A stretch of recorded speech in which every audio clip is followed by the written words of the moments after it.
Berdoa dimulai. Oke, doa selesai.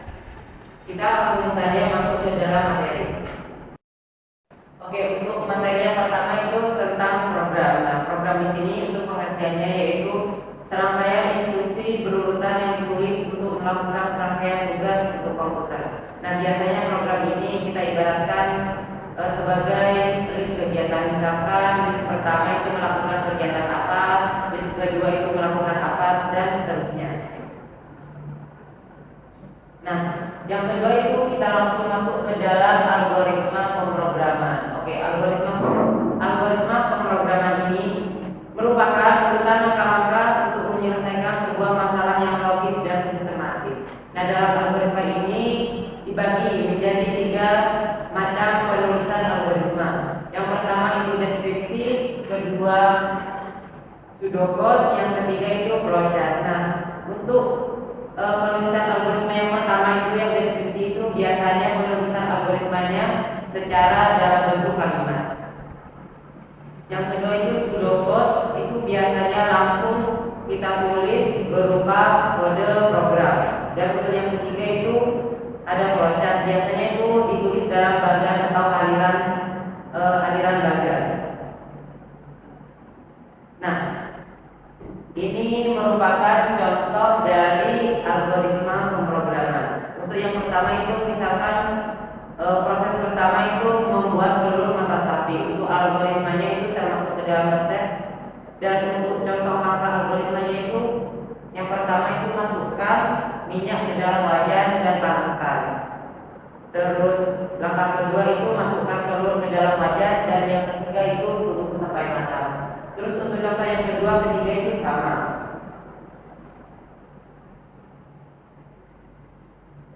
Nah, dalam penulisan algoritma ada 3 bagian yang harus terpenuhi. Yang pertama itu ada nama atau judul algoritma, yang kedua itu bagian deklarasi, dan yang ketiga itu bagian deskripsi. Nah, untuk contoh penulisan algoritmanya itu seperti ini ya.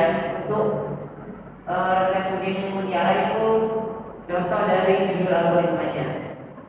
Kemudian untuk bagian bahan itu termasuk ke dalam bagian deklarasi, dan untuk cara pembuatan itu bagian deskripsi dari langkah-langkah algoritmanya.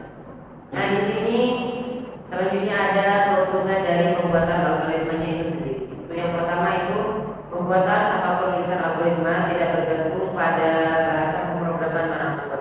Nah, artinya itu penulisan algoritma independen dari bahasa pemrograman dan komputer yang melaksanakannya. Terus yang kedua itu ada notasi algoritma dapat diterjemahkan ke dalam berbagai bahasa pemrograman. Dan yang terakhir itu apapun bahasa pemrogramannya, output yang akan dikeluarkan akan sama karena algoritmanya itu sama.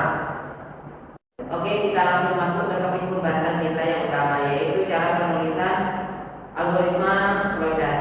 Nah, mungkin dari kalian sudah ada yang tahu tentang flowchart itu. Nah, flowchart itu merupakan skema atau bagan yang menunjukkan aliran di dalam suatu program secara logika dan sistematis. Jadi, cara penulisan flowchart ini ada 2 syarat. Yang pertama itu secara logika dan secara terstruktur atau berurutan. Nah, ini merupakan simbol-simbol yang digunakan dalam flowchart. Yang pertama itu untuk simbol lokal itu namanya terminator, yang fungsinya itu permulaan atau akhir program. Nah, untuk membuat sebuah fungsi flowchart, untuk yang pertama kali yang kita buat itu merupakan simbol dari terminator ini. Kemudian untuk garis akhir ini merupakan arah aliran program, yaitu untuk menghubungkan antara simbol pertama ke simbol yang lainnya. Untuk yang ketiga itu ada namanya preparation, yaitu fungsinya itu proses inisialisasi atau pembenahan harga awal. Untuk yang selanjutnya itu proses yaitu untuk memproses perhitungan atau proses pengolahan data. Oke, selanjutnya itu ada namanya itu input atau output data, ada predefined proses, decision, on-path connector, dan yang terakhir itu off-path connector. Nah, ini merupakan contoh salah satu dari penulisan flowchart. Ini contoh dari penulisan flowchart untuk tulis surat. Nah, ini ada salah satu contoh dari penulisan flowchart ya. Nah, bagian pertama ini ada bagian tulis surat. Ada bagian tulis surat. Nah, ini fungsinya untuk mengawali dan juga nantinya akan mengakhiri dari si program yang kita akan buat. Nah, yang untuk selanjutnya, untuk dari bagian tulis surat ini akan masuk ke bagian ambil amplop. Nah, setelah itu dari ambil amplop ini kita langsung programnya itu kita masukkan surat ke amplop. Dan begitu pun selanjutnya sampai masuk ke lem amplop. Nah, selanjutnya ini ada statement ingat alamatnya enggak. Nah, ini ada statement iya atau tidak. Nah, jika tidak, dia akan masuk ke lihat di buku alamat. Nah, jika iya, dia akan langsung masuk ke tulis amplop. Setelah itu masuk ke tempel perangko, poskan, dan yang terakhir itu selesai. Nah, selanjutnya itu untuk selanjutnya kalian bisa ke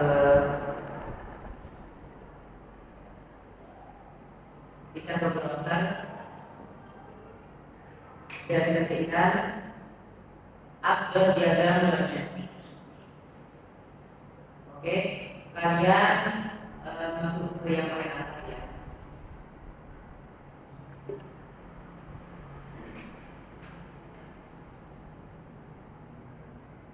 Oke, nah di sini jika kalian belum daftar ya, kalian bisa daftar dulu, dan setelah itu kalian bisa buat diagram baru. Nah, fungsinya ini ada beberapa template. Yang pertama itu ada diagram kosong, kemudian ada diagram kelas, ada diagram alir, dan juga banyak ya. Ini ada beberapa lagi. Nah, di sini kalian untuk tugasnya nanti kalian buat flowchart. Flowchartnya terserah untuk temanya apa saja, dan untuk diagramnya itu mau buat seperti apa itu terserah ya.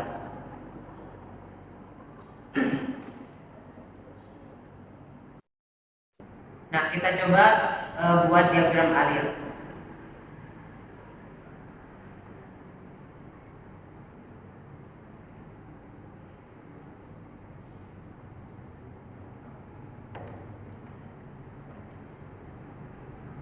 Nah, ini merupakan contoh flowchart yang langsung dibuat dari template diagram alir tadi.